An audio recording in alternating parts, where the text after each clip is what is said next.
Hello friends, welcome back to my channel Gyan Sankalp. तो friends, आज से मैं इंडियन कॉन्स्टिट्यूशन से रिलेटेड सारे एमसीक्यू कराने वाली हूँ। आज मैं आपको भारतीय राज्य व्यवस्था के जो संवैधानिक इतिहास है, भारत का संवैधानिक इतिहास, उससे related most important, most expected question कराने वाली हूँ। आज 25 क्वेश्चन कराऊँगी इस क्लास में, जो आगामी आप कोई भी एग्ज़ाम दे रहे हो उसके लिए काफ़ी हेल्पफुल है। ये तो जीएस का पार्ट होता है। अगर आप एसएसटी दे रहे हो, यूजीसी नेट दे रहे हो, टीजीटी दे रहे हो, पीजीटी दे रहे हो, हर एग्ज़ाम के लिए ये आपके लिए हेल्पफुल रहने वाला है। तो फ्रेंड्स, आज का हम क्लास स्टार्ट करते हैं। और अगर आप पहली बार मेरे चैनल पे आए हो तो प्लीज़ मेरे चैनल को सब्सक्राइब करें, मेरे वीडियो को लाइक करें और अपने फ्रेंड में शेयर करें। तो आज का क्लास हम स्टार्ट करते हैं। आज के क्लास का फर्स्ट क्वेश्चन है, बी आर अम्बेडकर और महात्मा गांधी के मध्य 1932 में हस्ताक्षरित पूना समझौता में प्रावधान था। जो पूना समझौता था 1932 का, उसमें क्या प्रावधान था? तो ऑप्शन ए है भारत के लिए डोमिनियन स्थिति बनाए रखना, मुसलमानों के लिए पृथक निर्वाचन क्षेत्र, सी है हरिजन के लिए पृथक निर्वाचन क्षेत्र, डी है हरिजन के लिए आरक्षण सहित संयुक्त निर्वाचन क्षेत्र। तो ऑप्शन डी इसका राइट आंसर होगा। ये यूपीएससी 1997 में पूछा गया था। अगला क्वेश्चन है, मैच द फॉलोइंग है। एक तरफ आपकी सूरत समझौता, सांप्रदायिक अधिनिर्णय, सर्वदलीय सम्मेलन, पूर्ण स्वराज की संकल्पना, और इधर इस विषय ने इसको मैच करके हमें करना है। तो अब इस तरह के क्वेश्चन मैंने काफ़ी आपको करा रखे हैं, तो किस तरह से सॉल्व करते हैं, अगर आपको इसमें से एक भी पता होगा, देखो एक या दो पता होगा तो ये सही हो जाएगा। तो सूरत समझौता आई थिंक मुझे लगता है सारे लोग को ये बहुत ही कॉमन है। सूरत समझौता कब हुआ था? 1907 में। तो ये तो हमें ये हो जाएगा ए में 4, तो यानी ए बी में ही कोई आंसर होगा। अब हम नेक्स्ट पे चलते हैं, सांप्रदायिक अधिनिर्णय।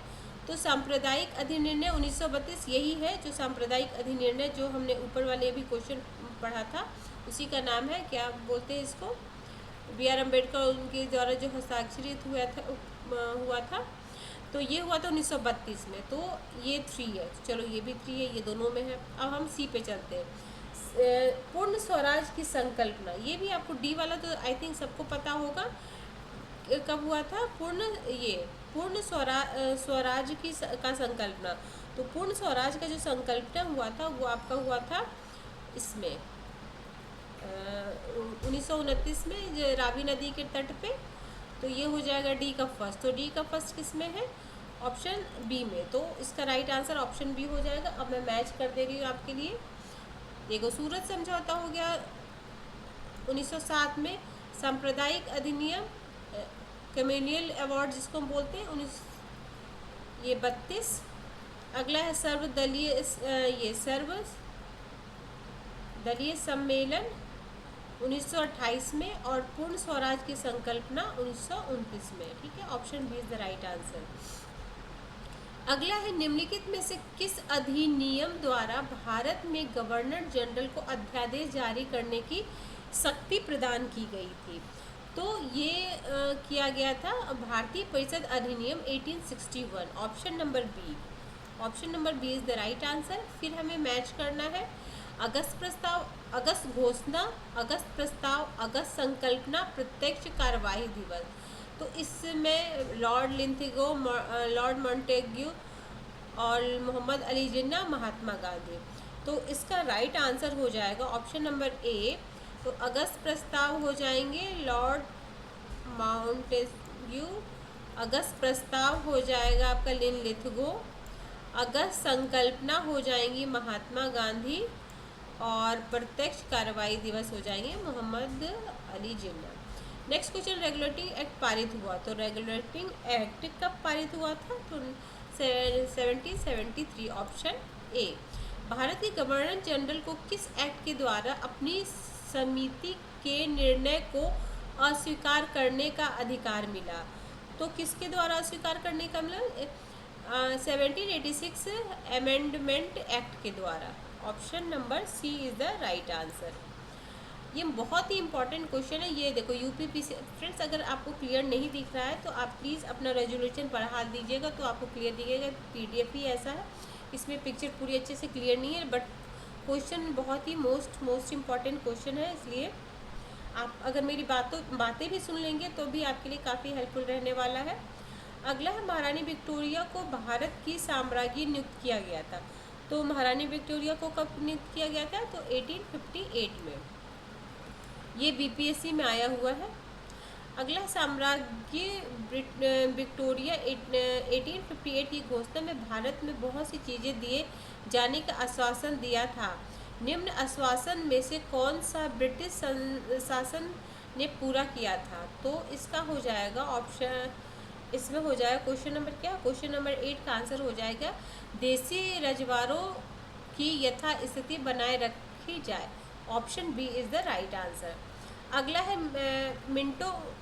मिंटो मार्ले सुधार उद्देश्य क्या था? तो मिंटो मार्ले का जो सुधार उद्देश्य था वो पृथक निर्वाचन प्रणाली था। Option A. अगला है, मार्ले मिंटो सुधार बिल किस वर्ष पारित हुआ? तो मार्ले मिंटो सुधार बिल है वो हुआ था आपको 1909 में पारित।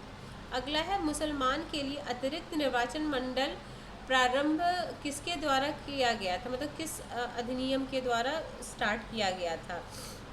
तो ये हुआ था मार्ले मिंटो 1909 के द्वारा। Option B. अगला, 1909 के द्वारा काउंसिल एक्ट में किस बात की व्यवस्था की गई थी? तो काउंसिल एक्ट में बात की सांप्रदायिक प्रतिनिधित्व की बात, 1909। अगला है, मॉन्टेस्क्यू चेम्सफोर्ड सुधार में प्रावधान का सार क्या है?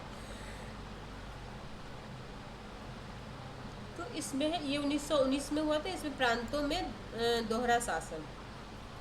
फिर 1946 कैबिनेट मिशन 3 मंत्रियों से गठित था। निम्नलिखित में से कौन इसका सदस्य नहीं था? तो कौन इसका सदस्य नहीं था? एक है Lord Pethick Lawrence, sir Stafford Cripps, Alexander और लॉर्ड एमरी। तो इसमें से कौन से सदस्य नहीं थे? तो ऑप्शन ये डी। अगला, कैबिनेट मिशन योजना के विषय में कौन सा सही नहीं है? बाकी 3 सही होगा, एक सही नहीं है। तो सही जो नहीं है वो है पाकिस्तान की स्वीकृति, ऑप्शन सी। अगला है, भारत का संविधान, अब कौन कौन सही था? प्रांतीय समूहीकरण, प्रोविजनल ग्रुपिंग, भारतीय सदस्यों वाला आंतरिक मंत्रिमंडल और संविधान निर्माण का अधिकार। सी सेट नहीं था। भारत संविधान लागू होने तक स्वतंत्रता के पश्चात इसका शासन अंतर्गत चलाया गया। तो 16 का हो जाएगा आपका आंसर, ऑप्शन नंबर सी।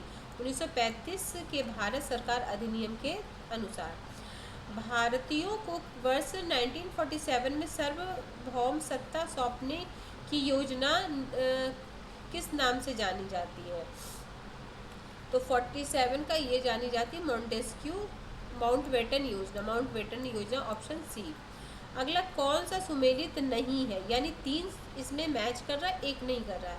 तो पहला है मार्ले मिंटो सांप्रदायिक प्रतिनिधित्व, सरकार भारत सरकार अधिनियम 1935 स्वशासन, कैबिनेट मिशन योजना, संविधान सभा का गठन, साइमन कमीशन, भारत का विभाजन। तो इसमें से बहुत ही ये तो easy question, option number D. ये साइमन कमीशन का ये नहीं था, भारत विभाजन। ठीक है, नेक्स्ट है आपका, नेक्स्ट में है निम्नलिखित में से इसे अभी हमें मैच करना। भारत सरकार अधिनियम 1919, भारत सरकार अधिनियम 1935, मार्ले मिंटो 1909, भारत परिषद अधिनियम 1861, अधिनियम 58।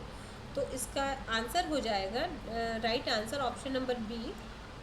तो भारत सरकार अधिनियम हो जाएगा प्रांतों में द्वैत शासन। फिर हो जाएगा आपका भारत सरकार 1935 हो गया प्रांतों में स्वायत्तता। फिर है मार्ले मिंटो सुधार, मार्ले मिंटो सुधार हमें सबको पता है सांप्रदायिक निर्वाचन। और 1861 में हो जाएगा ब्रिटिश शासन शक्ति में आया, क्योंकि इससे पहले जो वो ईस्ट इंडिया कंपनी थी वो उसको पावर था। उसके बाद 1858 उसमें ब्रिटिश शासन शक्ति में आया। ठीक है, नहीं सॉरी ये हमें डी है ना, डी में तो ये होगा ना सती प्रथा का अंत। सॉरी फ्रेंड्स, ये वाला होगा ना 58 में 5 होगा, ये इसमें होगा और ये हो जाएगा 1861 सती प्रथा का अंत, यानी डी में यहाँ पर 2 हो जाएगा। ठीक है, अगला है भारत की आज़ादी के समय इंग्लैंड में किस पार्टी की सरकार थी? तो उस समय लेबर पार्टी की सरकार थी, ऑप्शन ए। ठीक है। केंद्र में द्वैध शासन किस अधिनियम के अंतर्गत स्थापित किया गया? तो केंद्र में द्वैध शासन, तो केंद्र में द्वैध शासन जो है वे आपके भारत सरकार अधिनियम 1935। ठीक है। फिर संघीय प्रणाली का पहला प्रयास भारत सरकार अधिनियम में सी 1935। किस अधिनियम की प्रमुख विशेषता प्रांतीय स्वायत्तता थी? तो प्रांतीय स्वायत्तता थी आपकी ऑप्शन नंबर ए 1935। आज के क्लास का लास्ट क्वेश्चन है, भारत में सचिव का पद किसके द्वारा निर्मित किया गया है? ये भी मोस्ट इम्पॉर्टेंट क्वेश्चन है। ये देखो आरआरबी में भी आया है, बीपीएससी में भी आया है 2011 में। तो इसका राइट आंसर हो जाएगा भारत सरकार अधिनियम 1858, ऑप्शन बी। ठीक है फ्रेंड्स, तो आज हमने मोस्ट इम्पॉर्टेंट और एक्सपेक्टेड क्वेश्चन किया है। अगर आपको किसी भी वजह से ये चैनल हेल्प कर रहा है, अगर आप पहली बार विजिट कर रहे हो तो प्लीज़ मेरे चैनल को सब्सक्राइब करें, मेरे वीडियो को लाइक करें और अपने फ्रेंड में शेयर करें। तो आपके लिए ऐसे ही कंटेंट मैं लेके आऊँगी जो आपके एग्ज़ाम ओरिएंटेड हो, जो आपके एग्ज़ाम में आपको हेल्प करे। ठीक है friends, till then bye bye, see you in next video.